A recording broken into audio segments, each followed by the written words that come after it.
John Quincy Adams was the sixth President of the United States, serving from 1825 to 1829. He was the son of John Adams, the second President of the United States, and was known for his intelligence, eloquence, and dedication to public service. The 1824 election was the first in which no incumbent president was running, and as a result, it was a wide-open race with several candidates vying for office. The candidates included Adams, who was serving as the Secretary of State at the time, Andrew Jackson, a popular military hero, William Crawford, the Secretary of the Treasury, and Henry Clay, the Speaker of the House of Representatives. None of the candidates won a majority of the electoral vote, and as a result, the decision was thrown to the House of Representatives, which was required to choose a winner from the top three candidates. After much political maneuvering, Adams was chosen as the winner by the House, with Clay supporting Adams and being appointed as his Secretary of State. The outcome of the election was controversial and sparked outrage, particularly among supporters of Andrew Jackson, who accused Adams and Clay of engaging in a corrupt bargain to secure the presidency. John Quincy Adams faced significant opposition and challenges from within his party, the Democratic-Republican Party, over several issues. One of the main sources of division within the Democratic-Republican Party was the issue of internal improvements, which included the construction of roads, canals, and other infrastructure projects. Adams was a strong advocate of internal improvements and believed that they were necessary for the economic development of the country. However, many members of his party opposed these projects, arguing that they were costly and that they infringed on states' rights.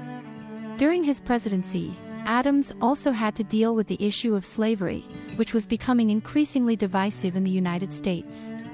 Adams was personally opposed to slavery and worked to promote the abolitionist cause through his efforts to secure the passage of the Missouri Compromise in 1820.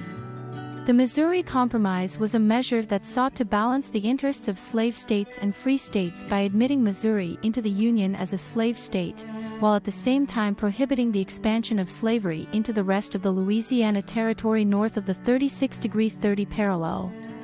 Adams also used his position as president to speak out against slavery and to promote the cause of abolition. In his annual message to Congress in 1825, Adams called for the gradual abolition of slavery and argued that it was inconsistent with the principles of the Declaration of Independence and subversive of the fundamental maxims of political and social science. In addition, Adams also supported the efforts of abolitionist organizations and promoted the cause of abolition through his writings and public statements.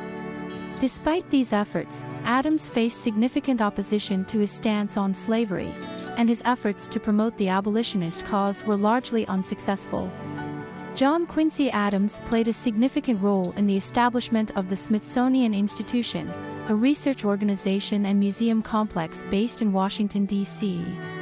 In 1826, Adams was approached by English scientist James Smithson, who had bequeathed a significant sum of money to the United States for the establishment of an institution that would promote the increase and diffusion of knowledge. Adams, who was a strong advocate of education and scientific research, took a keen interest in the matter and worked to secure the passage of legislation that would establish the Smithsonian Institution.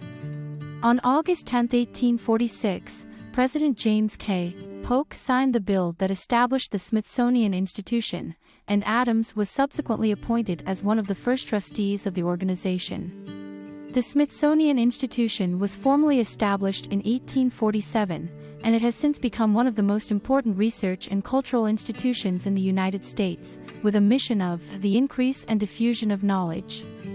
Overall, Adams is generally considered to have been a successful and influential president, although his single term in office has often been overshadowed by the accomplishments of his predecessors and successors.